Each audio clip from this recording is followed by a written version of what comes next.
Bakit hindi na makapag-exchange Diamonds to coins sa Bolo app? Hello mga ka-happy! Welcome back to my YouTube channel. This is me again, Ayan Oliveros from Happyens Vlog.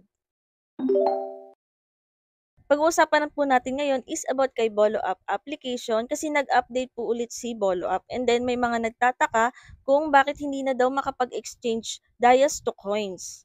So nakakapag-exchange pa rin naman mga B. Kung nabasa nyo lang po yung notice ni Bolo app is, ayan, nakalagay dito is exchange function adjustment.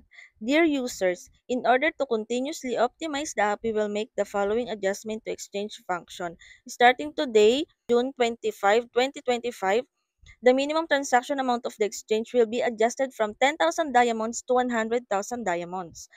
But for VIP 1 and above users, will continue to enjoy the original minimum transaction threshold of 10,000 diamonds.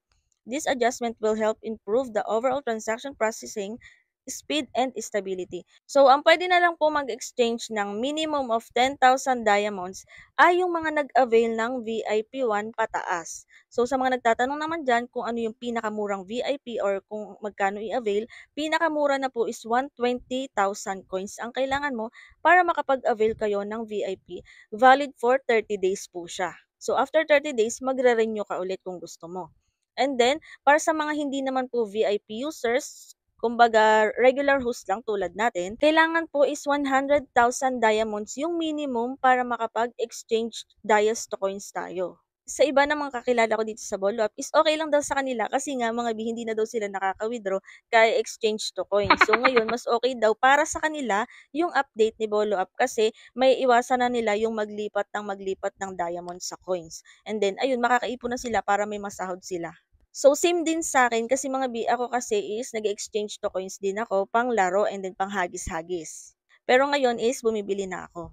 Pero as agent na nagbibigay ng rewards every Monday, ang gagawin ko na lang every Monday is mag-exchange na lang ako ng diamonds worth 100,000 diamonds to coins para may pangbigay sa kanila. Pang pa-rewards ko yun sa mga member ko na may mga earnings. So, ayun na po yung bagong update ngayon ni Bolo app, no? Sa mga hindi VIP users, sa mga hindi VIP users, 100,000 coins na po yung minimum para ma-exchange to coins. At sa mga VIP users naman is 10,000 diamonds pa rin ang pwede nyo i-exchange to coins. So, ayun lang po mga ka-happy yung about sa update ni Bolo app. Sa mga gamers and live streamers out there na nanonood dito sa aking YouTube channel na naghahanap ng bilihan ng coins or diamonds para sa inyong mga gaming application or mga live streaming application, i-recommend ko po sa inyo si CocoDP.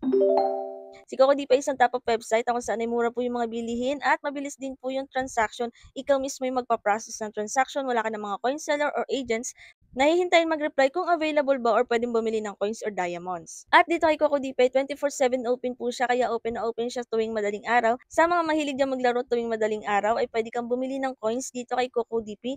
Click nyo lang yung link na nasa pinned comment para ma-redirect kayo at para magkaroon din kayo ng discount kay CocoDP.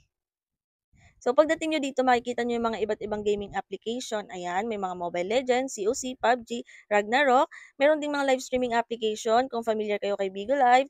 Ayan, may Chamet na rin po, may Sugo, may Popo Live. Yan po yung mga partners si CocoDP ng mga live streaming application at may Elo din po siya. For example, ikaw ay Popo Live users na gustong bumili ng coins dito kay CocoDP, ay click mo lang si Popo Live. Ilagay mo ang iyong Popo ID. Pumili kayo kung ilang coins yung bibilhin ninyo. Meron diyang 1,000 coins, 7,000 coins, and so on. And then, pumili kayo kung anong payment method yung gagamitin nyo. Makikita nyo po dyan yung mga available na payment method ni CocoDP. So, kapag coin po yung inyong ginamit, ay makaka-discount po kayo dyan. So, sa pag-login naman ng inyong coin account, ay click nyo lang yung may parang tao na yan para mag-register kayo at mag-register kayo gamit ang inyong Google account. And then, after nyan is may account na kayo at pwede nyo na pong lagyan yan ng laman. And then, after nyan, lagyan nyo yung inyong email address and then click buy now para ma-redirect at mag-proceed po kayo ng transaction. Kapag okay na po ang transaction, ay hintayin nyo na lang po yung inyong biniling coins sa inyong Popo Live account. So, mabilis lang din naman yan mga bi, wala pang 5 to 10 seconds na sa inyong mga Popo Live account na based on my experience. Pwede nyo rin po si CocoDP i-follow sa kanyang Facebook page. May mga pinopost po sila dyan ng mga discounts, events, giveaways, and then mga bonuses. So, yun lang mga ka-happy for today's video. Kung may mga tanong kayo, pwede po kayo mag-comment or i-check nyo ang playlist dito sa aking YouTube channel. Makasakali nandyan yung mga hinahanap yung tutorial. At kung hindi pa po kayo nakasubscribe, ay mag-subscribe na kayo para updated kayo sa mga susunod nating videos. Yun lang and thank you for watching!